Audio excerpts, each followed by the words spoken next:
selamat pagi semuanya. Assalamualaikum warahmatullahi wabarakatuh. Waalaikumsalam warahmatullahi wabarakatuh. Salam sehat jiwa. Sehat jiwa. Oke, wah ini hari pertama kita kembali lagi ke kampus. Setelah kemarin kalian break ya semester, gimana? Senang atau malah sebel karena mau nanti lari-lari kuliah lagi, banyak tugas gitu. Capek, males. Oh, 50-50, oke. Ada juga bukan. Ada juga, karena mulai lagi. Oke, Mas Abe. Antusias banget Bu. Oke, good. Iya. Apalagi anak Bu Ariana. Antusias banget aku Bu. Oke, terima kasih. Ini berarti saya senang juga ketemu kalian karena sudah kangen hampir 2 pekan ya kita nggak ketemu, nggak ada kegiatan bersama. Biasanya banyak aktivitas gitu. Nah ini senang banget ketemu kalian. Nah hari ini gitu sesuai dengan jadwal kita akan memulai kuliah yang namanya judulnya adalah kesehatan mental. Wow, hore, ini sesuatu yang sangat menarik ya isunya. Nah kesehatan mental, apakah itu kesehatan mental? Ada yang tahu nggak? Kira-kira sehat mental gitu tuh, sehat mental tuh apa sih gitu? Bu. Apa? Ya baik-baik aja. Oke, jiwanya baik-baik saja gitu. Apa Mbak? Sehat mental itu? Ketika seseorang itu bisa bagaimana sih dirinya.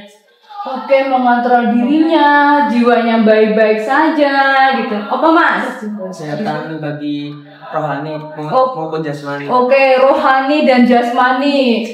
Jasmani yang sehat, rohaninya sehat gitu ya. Ada lagi yang lain? Apa sih sehat mental tuh? Pikiran, perasaan, jiwa jadi satu. Oke, good. Oke. Nah, ini isu yang penting nggak bagi kalian anak psikologi untuk bicara tadi tentang jiwa yang sehat, tentang rohani yang sehat. Oke, ini bagian dari ilmu psikologi yang tentunya bagian inti ya, core-nya tentang kesehatan mental. Nah, oke, sebelum saya memulai kuliah, tentunya kita nanti akan mempelajari dahulu RPKPS-nya, rencana pembelajarannya. Kenapa kok kita penting mempelajari ini? Sebenarnya ilmu tentang apa? Ya, terus kemudian materinya apa saja? Kemudian nanti juga termasuk salah satu yang penting adalah tugas-tugas yang akan kalian kerjakan untuk bisa memenuhi syarat kelulusan dari mata kuliah ini. Baik, next ya.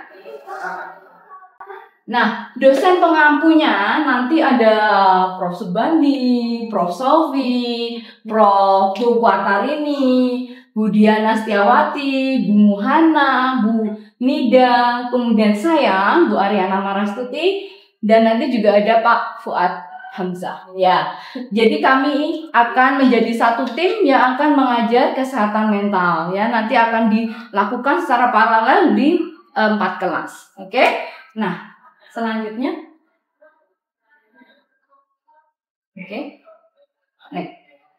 Oke, jadi apa sih mata kuliah ini? Mata kuliah ini yang pertama adalah kesehatan mental bidang khusus dari bagian ilmu psikologi klinis. Ya, di klinis kalian selain belajar kesehatan mental, mungkin kalian juga akan mengambil yang namanya psikologi abnormal, ya, atau yang mempelajari tentang berbagai macam gangguan mental. Nah, ini kita berada di titik yang berbeda. Kita bicara tentang orang yang sehat mental, bagaimana membangun sehat mental, gitu ya. Karena kemarin kita sudah mengetahui bagaimana kondisi diagnosis ya berbagai macam gangguan mental. Sekarang kita bicara tentang sehat mental. Berarti kalau ada di sebuah kuantum kiri adalah gangguan mental, maka tentu ada yang sehat mental ya. Nah, kemudian mata kuliah ini akan memberikan gambaran secara terintegrasi mengenai berbagai macam perspektif, teori, karakteristik kesehatan mental yang ada di berbagai area kehidupan kita sehari-hari. Ya, di pendidikan, di kesehatan, misalnya, terus kemudian di dunia kerja, misalnya seperti itu ya. Kemudian ranah bahasanya kita akan mencakup preventif, promotif, kuratif, dan rehabilitatif.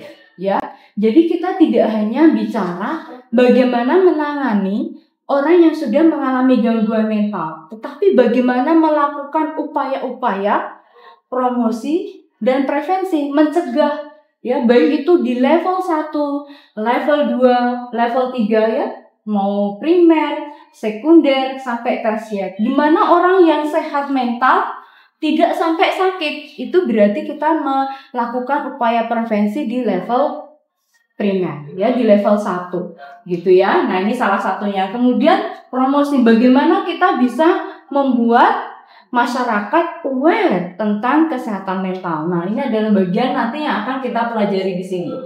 Nah, mata kuliah ini juga akan membicarakan tentang dasar pemahaman mengenai diri individu, ya, baik dalam kondisi sehat, di kehidupan keluarga, sekolah, pekerjaan, dan masyarakat.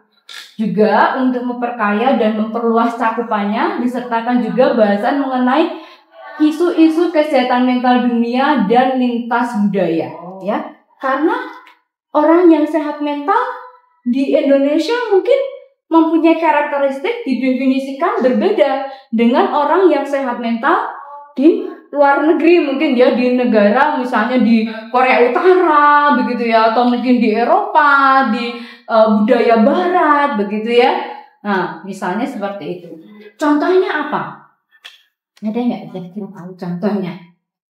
Kalau kalian lihat misalnya orang yang pakai tindik, pakai tato seluruh tubuh gitu misalnya, kira-kira menurut kalian orang ini gimana? Sehat?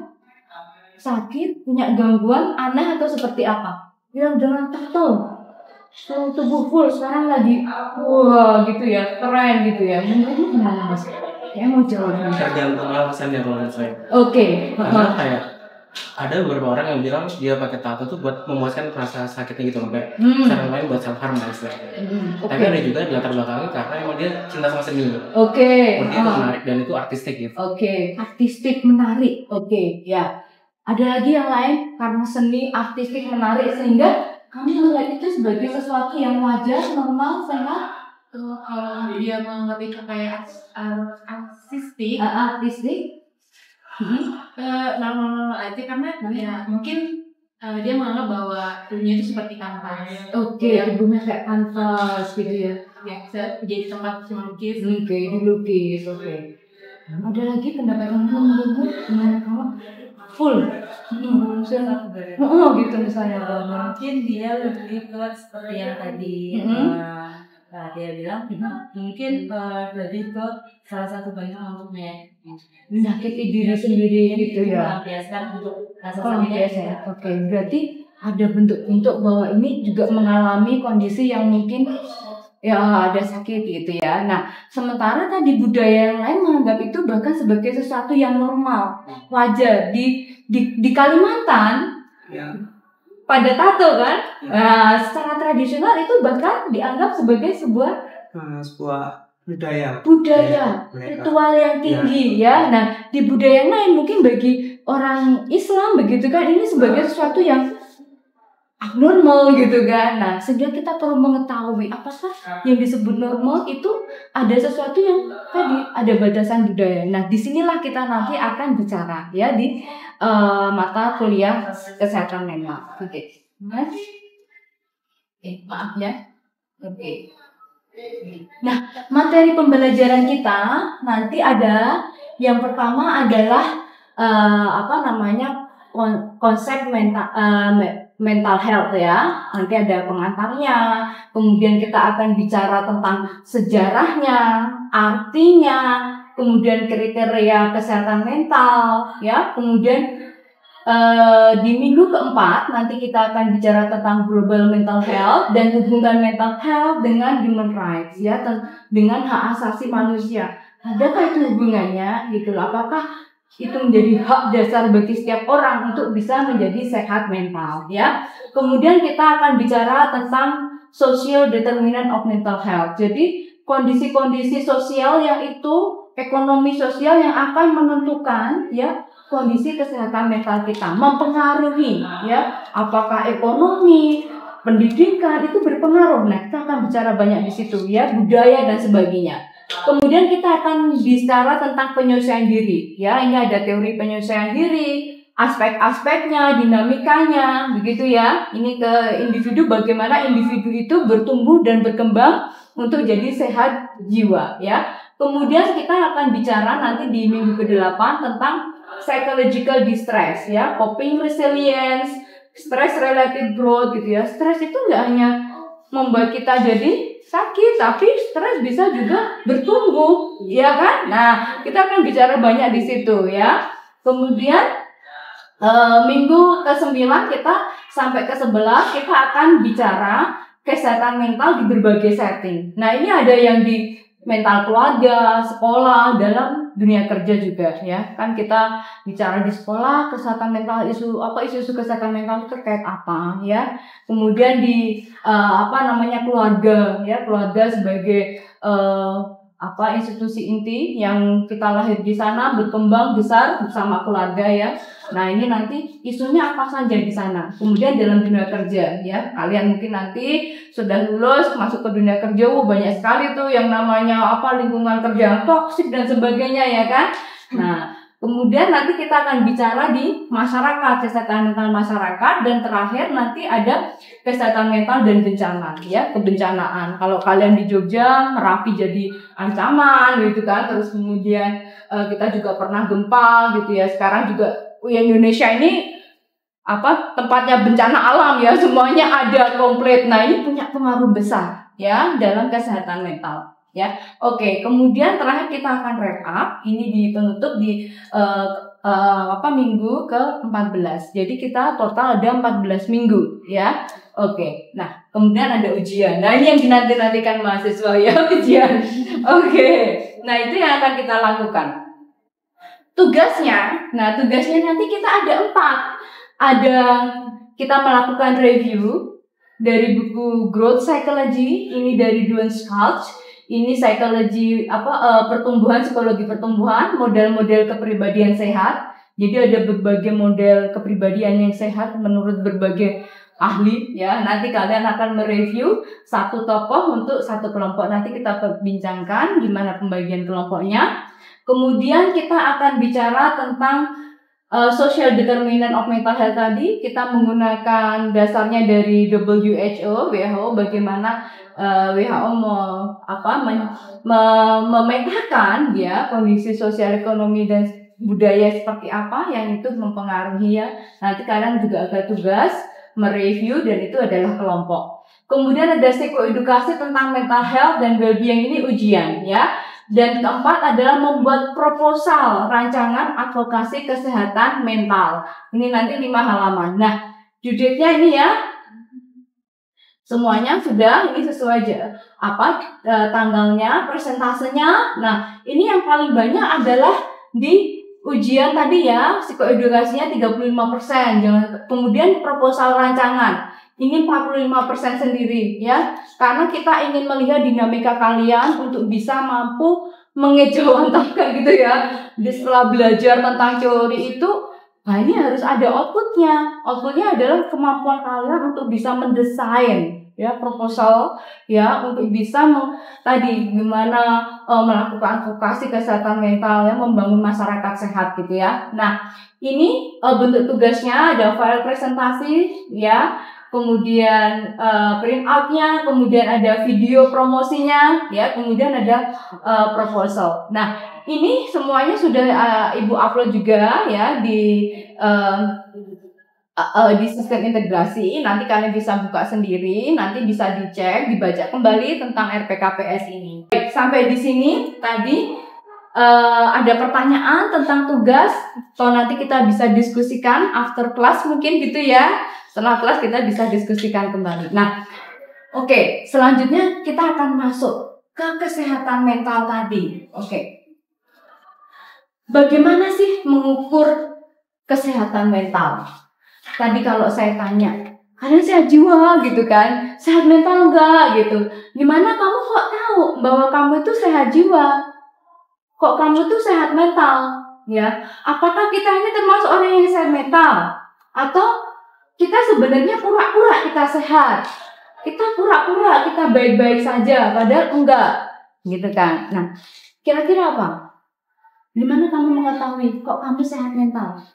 Ya, dengan cara kita tidak stres, Tidak saat melakukan sesuatu atau tekanan yang dihadapi dari dalam dunia ini gitu. Tidak stres ketika menghadapi tekanan di dunia. Oke. Tidak stres ketika menghadapi tekanan di dunia. Oke. Kalau menurut sebenarnya gimana kita bisa tahu kalau kita itu sehat mental? Pertama itu kalau kita bisa mengontrol diri kita dengan baik, kita juga bisa berpikiran jernih ketika kita menghadapi sesuatu. Berpikiran jernih, terus tadi bisa berpikiran jernih, terus kita bisa mengontrol diri. Berpikiran jernih. Oke, that's good. Ada lagi? Ketika kita stres, kita juga bisa mengontrol diri kita ketika berhubungan dengan orang. Oke, mengelola diri ketika kita berhadapan dengan orang lain. Oke, Pak, kira-kira. Kan tadi ngomong tentang sehat mental, mungkin ada beberapa kriteria orang tuh bisa disebut sehat mental. Satu mungkin tentang bagaimana individu itu bisa mengenali potensi diri. Oke, mengenali potensi diri. Kedua, kayak teman-teman tadi mampu mengatasi stres yang di sehari-harinya. Oke, mengatasi stres. Terus mungkin sudah itu bisa produktif dalam bekerja atau berkontribusi di masyarakat. Nah, satunya lagi mungkin tadi sudah ngomong di masyarakat, mungkin individu itu bisa berkontribusi atau berperan lebih di dalam komunitas atau lingkup masyarakat. Oke, perfect. Ya. Oke, banyak sekali ternyata kriteria sampai bisa produktif, berperan di masyarakat, mengelola stres dengan baik. Ada lagi? Ini Mas? Ada nggak? Ide? Kayaknya udah diwakilkan sama kamu. Waduh, diambil semua loh. Nggak apa-apa. Ada nggak yang menurut kamu? Coba kalau menurut kamu? Yang terpenting itu seseorang bisa dikatakan sehat mental kalau dia itu bisa sadar dengan dirinya. Wow. Cuma hal positif tapi juga negatifnya. Kayak misalnya sadar diri, tahu positif negatif. that is very good. Kalau misalnya dia sadar kalau dia lagi stres, nah seenggaknya dia bisa cari cara buat ngatasin stresnya. Iya. Karena kalau seseorang udah stres tapi dia nggak sadar kalau dia stres, itu cuma bikin kondisi makin buruk. Iya. Bagus banget. Ya. Jadi orang juga harus sadar kalau dia lagi nggak baik-baik saja, lagi stres, banyak tekanan. Dan yang kedua, tahu kemana dia harus mencari bantuan. Sudah saatnya nih saya butuh bantuan, saya butuh curhat, ya kan? Mau curhat kemana? Ya kan, ke psikolog atau mungkin ke konselor. Ya, itu penting sekali ya untuk bisa mengetahui karena kita sehat gitu. Oke, wah, bagus banget ya. Oke, nah sekarang kita coba ya. Tadi kan kita brainstorming tuh, terus ternyata ada tuh alat skala yang bisa digunakan untuk melihat seberapa sehat mentalnya diri kita. Nah, itu adalah General Health Questionnaire. Oke, nah ini ada beberapa pertanyaan, kalian udah bawa kertas. Sekarang coba kalian isi. Ini skornya mulai dari 0 itu lebih baik dari biasanya, 1 sama seperti biasanya, 2 kurang dari biasanya, kemudian di 3 sangat kurang dari biasanya. Oke? Nah, yang pertama bisa berkonsentrasi pada apapun yang saya kerjakan. Oke, kalian tulis langsung scoring saja. Ya, nomor 1 0 1 2 3. Oke, langsung nomor 1 langsung scoring, angkanya ditulis. Oke. Yang kedua, susah tidur karena khawatir. Sama sekali tidak lebih dari biasanya, agak lebih dari biasanya, sangat lebih dari biasanya ya. Susah tidur karena khawatir. Saya nggak pernah susah tidur, nggak pernah susah tidur. Kalau 0 berarti sama sekali dia nggak punya masalah dengan gangguan tidurnya ya. Oke. Kemudian kalau dia susah sekali, nah sangat lebih berarti dia selalu kesulitan tidur karena khawatir. Ya, beda ya nomor 2 ya. Jangan terbalik, ini memang switch ya. Nah, kemudian yang ketiga, saya merasa memiliki peran dalam banyak hal. Ya, lebih berperan dari biasanya, sama seperti biasanya, kurang berperan, sangat kurang berperan. Kemudian nomor 4, merasa mampu membuat keputusan dalam banyak hal. Lebih mampu, sama seperti biasanya, kurang mampu, sangat kurang mampu. Oke. Nomor 5, saya terus-menerus merasa tertekan. Ini mulai dari sama sekali tidak lebih dari biasanya, agak lebih, sangat lebih dari biasanya. Oke. Nomor 5. Next. Nomor 6. Merasa tidak mampu mengatasi berbagai kesulitan, kemudian menikmati kegiatan sehari-hari, mampu menghadapi masalah yang ada. Nomor 9, merasa tidak bahagia dan tertekan. Nomor 10, merasa kehilangan kepercayaan diri. Ya, coba silakan dibaca.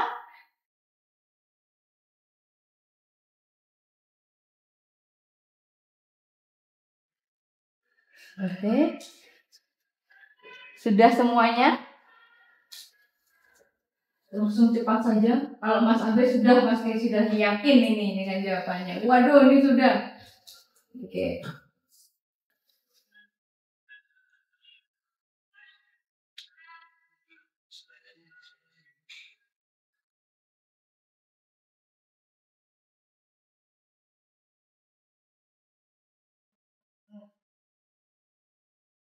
Oke, semuanya?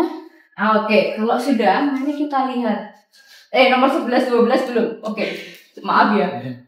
Terpikir bahwa saya orang yang tidak berguna. Kemudian yang nomor 12, merasa bahagia dengan segala hal yang ada.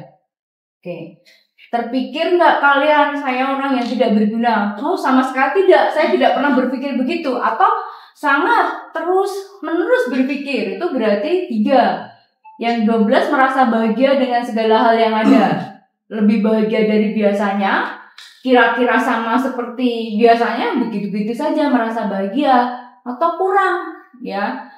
Kurang merasa bahagia dengan segala hal yang ada. Atau sangat kurang dari biasanya. Oke. Always happy or not?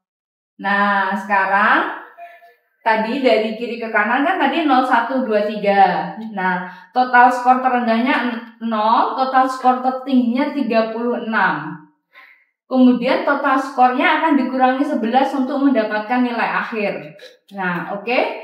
Sekarang coba kalian total nilainya berapa? Nanti dikurangi 11.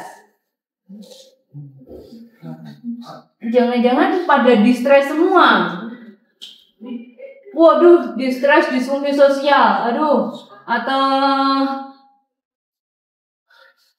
distress psikologi disfungsi sosial tapi positif atau negatif ya. Kalau kurang dari 7 atau lebih atau sama dengan 8. Oke? Nah.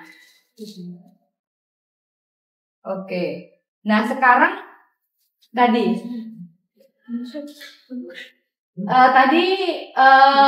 nilainya kira-kira tadi berapa Mas punyamu? Negatif 1. Negatif 1, waduh. Negatif 1. 4. Negatif 1 dulu. Oke, negatif 1. 4. Negatif 1 gitu. Ini 4 positif, berarti hampir semuanya negatif. Ini 4 sendiri dia. Oke.